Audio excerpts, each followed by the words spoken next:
नमस्कार जय जगन्नाथ आम चैनल को आपण मानकु बहुत बहुत स्वागत। सांग माने 2 नवेम्बर देव उत्थापन एकादशी बा बड़ एकादशी दिन चुपचाप करिनियंतु एक मुठा धनियार एही गुप्त उपाय जीवनर सबु कष्टरू आपणंकु मुक्ति मिलिजिब। माता लक्ष्मींकर आशीर्वादरू आपणंक घरे हेब धनर वर्षा। एही उपाय को कला परे आपणंकर आर्थिक संकट दूर होइजिब। सांग माने पंचुकरे आमे 5 दिन व्रत पाली थाउ। सांग माने पंचुक केबे जो शेष 5 दिन केबे ताकू कौन कहंती ताकू पंचुक कहंती समस्ते आपण माने जानंती। ताहा केबे आरंभ हुए ना शुक्ल एकादशी रास पूर्णिमा पर्यंत अर्थात कार्तिक पूर्णिमा पर्यंत एकादशी द्वादशी त्रयोदशी चतुर्दशी एवं पूर्णिमा। ताहाले एकादशी आमर केबे आरंभ हेउछि एही वर्ष 2025 रे आमर एही पंचुक केबे आरंभ हेउछि जे ए वर्ष पंचुक मात्र 4 दिन रहुअछि अर्थात नवेम्बर मास 2 तारिख दिन एकादशी पालन करा जाउछि। जेहेतु एकादशी आरंभ हेउछि नवेम्बर 1 तारिख दिन पाखापाखि 9:09 ठारू आरंभ हेउछि एकादशी किंतु 2 तारिख दिन पाखापाखि 7:31 पर्यंत एकादशी रहुथिबारु आपणंकु उदया तिथि अनुसारे आमकु 2 तारिख दिन ही एकादशी व्रत पालन करिबाकु पड़िब। तेणु करी 2 तारिख दिन एकादशी बा द्वादशी रहुअछि एवं 2 तारिख दिन मध्य त्रयोदशी आरंभ होई जाउछि अर्थात आपणंकु सेही गोटिए दिन रे एकादशी द्वादशी एवं त्रयोदशी अर्थात त्रिस्पसा एहाकू कहंती एही एकादशी पड़ुछि। सेथिपाई एहा एक बहुत मंगलदायक एकादशी देव उत्थापन एकादशी अर्थात देवता से दिन उठिबे शयनरू एवं एहा जेहेतु त्रिस्पसा रहुअछि एवं अत्यंत मंगलदायक एकादशी। एकादशी व्रत जेउ माने भी करू नाहंती सेमाने निश्चित करिबे एही एकादशी ठारू आरंभ करि पारिबे। एकादशी जेहेतु रहुछि एवं द्वादशीर क्षय घटुछि सेथिपाई आमकु पंचुक मात्र 4 दिन पाई रहुअछि। एकादशी ता परदिन त्रयोदशी तापरे चतुर्दशी एवं तापरे हेउछि पूर्णिमा जाहाकी पड़ुछि नवेम्बर 5 तारिख रे। सांग माने सेथिपाई ए वर्ष 5 दिन बदलरे 4 दिन आमे पंचुक व्रतटी पालन करिबा। तेबे सांग माने एबे चालंतु जानिबा एही देव उत्थापन एकादशी दिन आपण 2-4 मिनटर समय बाहर करी एक मुठा धनियार एही प्राचीन समयर महा उपाय को पालन करिनेबे जहा विषय रे तंत्रशास्त्र एवं ज्योतिष शास्त्र रे लेखा अछि। तेबे आपणंकु धनवान हेबारु केही भी रोकी पारिबे नाही। एही उपाय को करिनेले साक्षात माँ लक्ष्मींकर कृपा और आशीर्वाद आपण प्राप्त करिबे। आपणंकर जन्म जन्मांतरर गरीबता दुख कष्ट आदि अंत हेब। धनियार एही उपाय को सठिक मुहूर्त रे विधि विधानर सह बड़ एकादशी दिन करिनेले आपणंक गृह को धन आगमनर समस्त मार्ग खोलिजिब। आपणंक गृह को जेउ धन आसीब सेथिरे वृद्धि घटिब। आपणंकर अटकी रहिथिबा कार्य गुड़िक सुरुखुरुरे समाप्त हेब। आपणंक बंद पड़िथिबा व्यापार पुणी थरे चालू होइजिब। माता लक्ष्मींक आशीर्वाद सर्वदा आपणंक उपरे रहिब। आपणंक घरर उन्नति हेब। सांग माने एही सबु उपाय को करिनेले जे आपणंकु टंका मिलिजिब सेमिति नुहे। एही सबु उपायर फल सेतेबेले जाई आपणंकु मिलिब जेतेबेले आपण निज कर्म को ठीक भाबरे करुथिबे खूब परिश्रम करुथिबे। एही उपाय गुड़िक कले आपणंक पाखकु धन आसीबार जोग खोलिजिब। ଆପଣଙ୍କ ଉପରେ ଯଦି କୌଣସି ଦୋଷ ଲାଗିଥିବ ତାହା ସମାପ୍ତ ହୋଇଯିବ। ସାଙ୍ଗମାନେ, ବେଳେବେଳେ କ'ଣ ହୁଏ ନା, ଆମେ ପରିଶ୍ରମ ତ ଖୁବ୍ କରିଥାଉ, କିନ୍ତୁ ପରିଶ୍ରମ ହିସାବରେ ଆମକୁ ତା'ର ଫଳ ମିଳିନଥାଏ। ଭାଗ୍ୟ ଆମ ହିତରେ ଯାଏ ନାହିଁ। ଆମର ଖରାପ ସମୟ ଅର୍ଥାତ୍ ରାହୁକାଳ ଚାଲିଥାଏ। ତେଣୁ ଦେବ ଉତ୍ଥାପନ ଏକାଦଶୀ ବା ବଡ଼ ଏକାଦଶୀ ଭଳି ଦିନଗୁଡ଼ିକରେ କିଛି ଉପାୟ ଅଛି ଯାହାକୁ କଲେ ଭାଗ୍ୟ ଆମର ସାଥ ଦେବ, ଆମ ଦୁର୍ଭାଗ୍ୟ ସୌଭାଗ୍ୟରେ ବଦଳିଯିବ। ତେଣୁ ନିଜ ଭାଗ୍ୟର ସାଥ ପାଇବା ପାଇଁ ଆପଣ କୁହାଯାଉଥିବା ଉପାୟଗୁଡ଼ିକୁ ବିଧି ବିଧାନର ସହ ବଡ଼ ଏକାଦଶୀ ଦିନ ସନ୍ଧ୍ୟାରେ ପାଳନ କରନ୍ତୁ।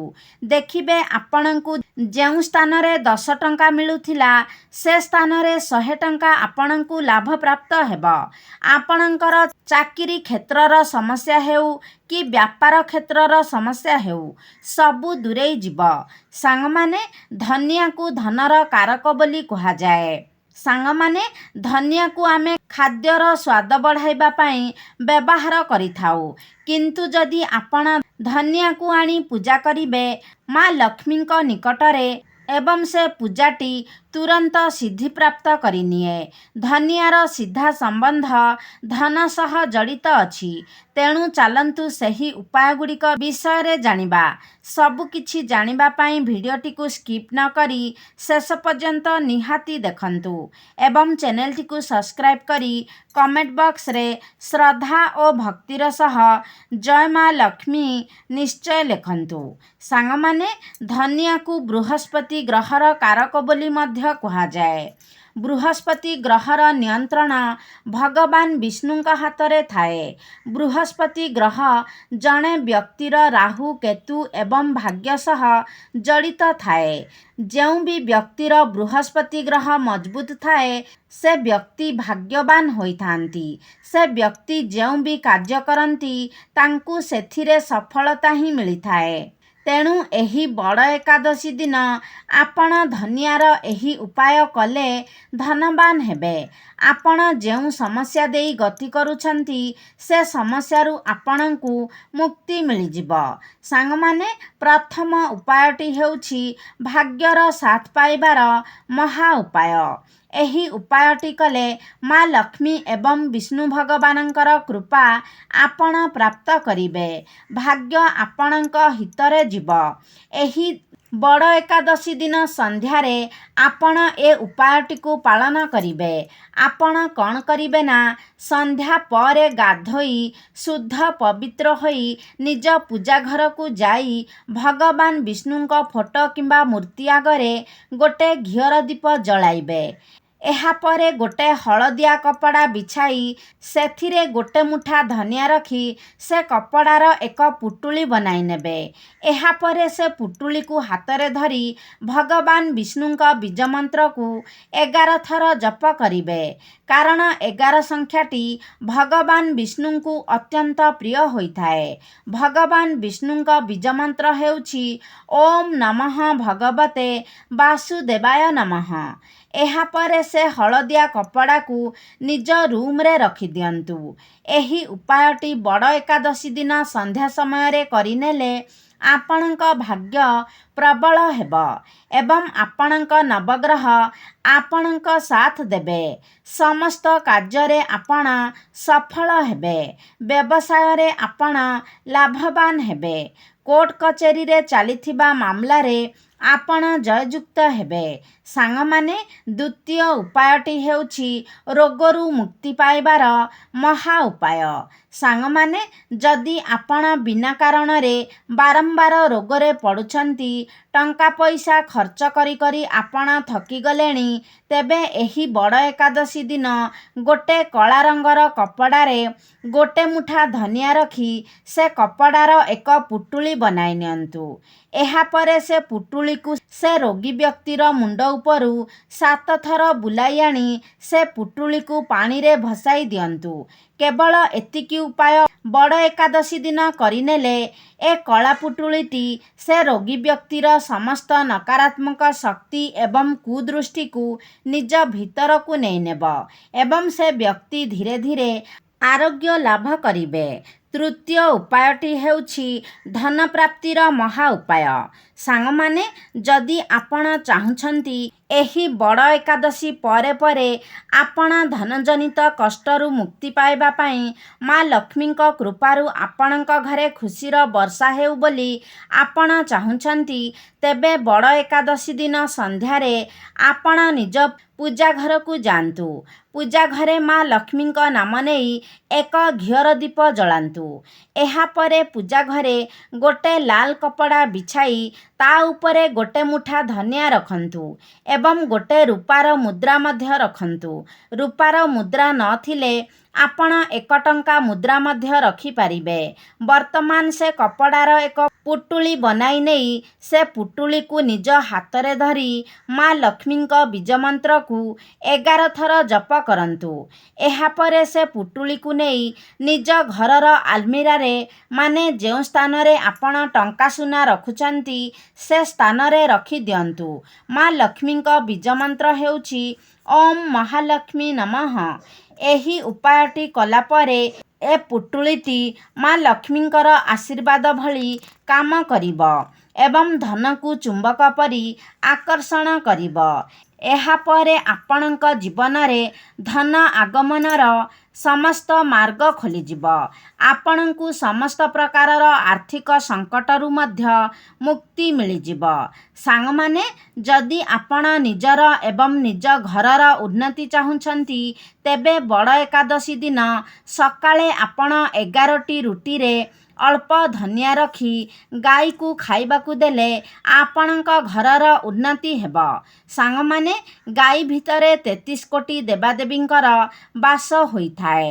ଏ ଉପାୟଟି କଲେ ଆପଣ 33 କୋଟି ଦେବାଦେବୀଙ୍କର କୃପା ଏବଂ ଆଶୀର୍ବାଦ ପ୍ରାପ୍ତ କରିବେ।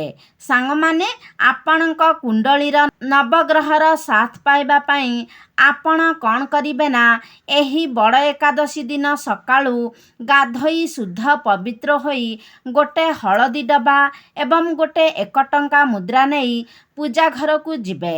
ସର୍ବପ୍ରଥମେ ପୂଜା ଘରେ ମା ଲକ୍ଷ୍ମୀଙ୍କ ନାମ ନେଇ ଏକ ଘିଅର ଦୀପ ଜଳାଇବେ।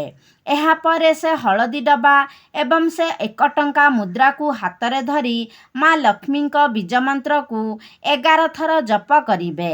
ମା ଲକ୍ଷ୍ମୀଙ୍କ ବୀଜମନ୍ତ୍ର ହେଉଛି ଓମ୍ ମହାଲକ୍ଷ୍ମୀ ନମଃ। ଏହାପରେ ସେ ହଳଦୀ ଡବାରେ ସେ 1 ଟଙ୍କା ମୁଦ୍ରାକୁ ରଖି ସେ ଡବାକୁ ନିଜ ରୁମ୍ରେ ରଖିଦେବେ। କେବଳ ଏତିକି ଉପାୟ ବଡ଼ ଏକାଦଶୀ ଦିନ କରିନେଲେ ଆପଣଙ୍କ ଦୁର୍ଭାଗ୍ୟ ସୌଭାଗ୍ୟରେ ବଦଳିଯିବ। ସାଙ୍ଗମାନେ, ଆପଣଙ୍କ ଘରେ ଯଦି ପ୍ରତିଦିନ ଝଗଡ଼ା ଅଶାନ୍ତି ହେଉଛି, ତେବେ ଏହାର ସିଧା ସିଧା ଅର୍ଥ ଯେ ଆପଣଙ୍କ ଘରେ ନକାରାତ୍ମକ ଶକ୍ତିର ବାସ ରହିଛି। ନକାରାତ୍ମକ ଶକ୍ତିକୁ ଦୂର କରିବା ପାଇଁ ଆପଣ ଏହି ବଡ଼ ଏକାଦଶୀ ଦିନ ସକାଳୁ ଗାଧୋଇ ଏକ ଧଳା କପଡ଼ାରେ ଗୋଟେ ମୁଠା ଲବଙ୍ଗ ଏବଂ ଗୋଟେ 1 ଟଙ୍କା ମୁଦ୍ରା ରଖି ସେ କପଡ଼ାକୁ ବାନ୍ଧି ନିଜ ଘରର ମୁଖ୍ୟ ଦ୍ୱାର ସମ୍ମୁଖରେ ଟାଙ୍ଗି ଦେବେ ଏବଂ ତା ପରଦିନ ସେ ପୁଟୁଳିକୁ ନେଇ କୌଣସି ଏକ ଭିକାରୀକୁ ଦାନ କରିଦିଅନ୍ତୁ। ଏହି ଉପାୟକୁ ବଡ଼ ଏକାଦଶୀ ଦିନ କରିନେଲେ ଆପଣଙ୍କ ଘରୁ ନକାରାତ୍ମକ ଶକ୍ତି ଦୂରେଇ ଯିବ ଏବଂ ଆପଣଙ୍କ ଘରେ ସକାରାତ୍ମକ ଶକ୍ତିର ସଞ୍ଚାର ହେବ। ସାଙ୍ଗମାନେ, ଆଶା କରୁଛି ଆଜିର ଭିଡ଼ିଓଟି ଆପଣମାନଙ୍କୁ ନିଶ୍ଚିତ ଭାବରେ ଭଲ ଲାଗିଥିବ। ଯଦି ଭଲ ଲାଗିଛି ତାହେଲେ ଲାଇକ୍ କରନ୍ତୁ, ସେୟାର କରନ୍ତୁ।